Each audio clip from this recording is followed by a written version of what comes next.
All right, guys, thank you for taking the time to meet with me today to go over our extended constructed response. Looking at our past CBA data, half of our test was an extended constructed response, and it really shifted our kids' grading, where we had a good, we were making growth and had at least like 30% of our kids at meets. It then moved us down to 11% approaches because of the extended constructed response and because it was half of the weighted average, and that standard was 4.12b. So since then, we have started to shift our focus to including authentic writing opportunities in class through through exit tickets.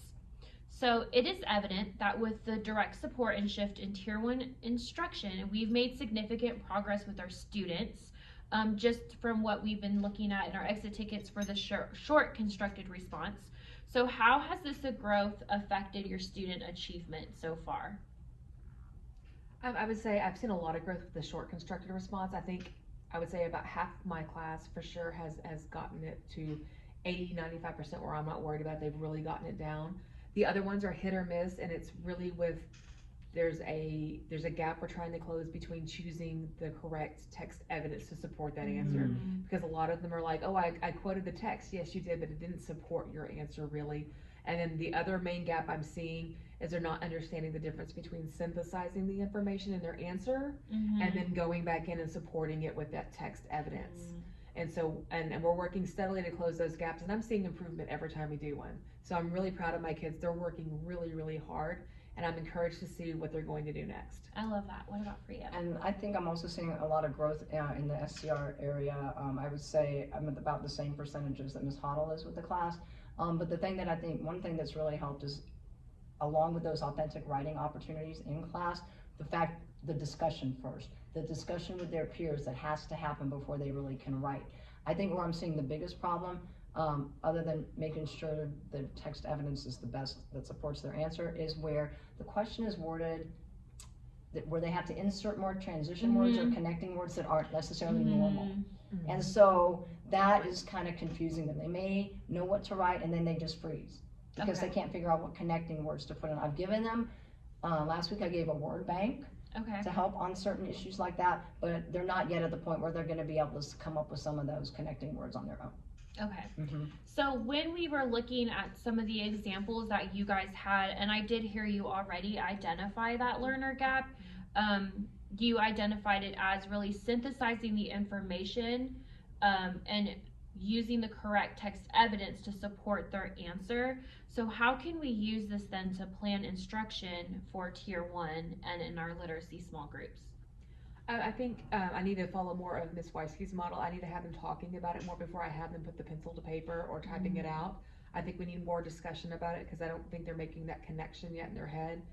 They think, you know, I've cited it, I've answered it, and I'm like, no, those are actually two separate pieces. So I need to follow your model a little more closely with having that good discussion first and then talking it through, because I've done that with a couple of kids and I see that light bulb come on for them.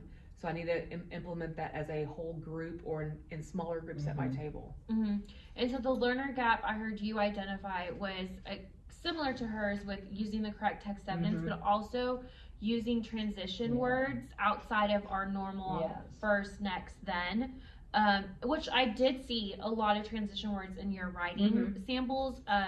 So how can we plan for instruction in Tier 1 and small groups to identify and pinpoint those gaps?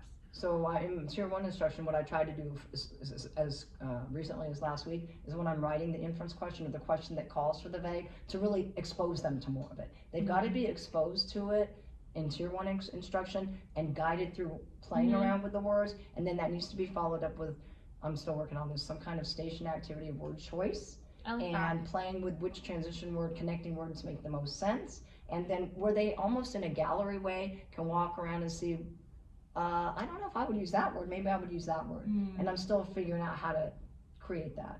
Okay. But I want to roll it out next week. Okay. Okay. So I hear you saying, when you said word choice, maybe like possible word banks Yes. or possible, even for you with the academic conversation, like possible sentence starters to start those academic conversations and to include transition words. And the idea of a gallery walk is really great because you could have different exemplars up. Yes. and then they're identifying. Identify the connecting words that they think are meaningful, Yes. and I maybe love they that. could That's a rate great- it. They yeah. could almost rate it. Yes, give them the rubric. You could give them Ah. the rubric. And even for their conversations, it's like, okay, when you just talked, did you talk in a complete sentence? Mhm. Did you include text evidence? I think both of those will address the needs of our learners, because as we look through our exemplars, that is something we saw was our higher students had those transition words, and just like your higher students had the correct text evidence, but then our really bubble kids Mhm. who could, go either way, there was a lack of transitioning, and then there was a lack of text evidence. So I agree with both of those in our planning for this week, is including the word choice for transitions, and even in small groups, and then giving them more time to practice their discussion in Yeah. class before we release them to write independently. Yes. Mhm. All right, thank you ladies for your time today. Thank you. Thank you.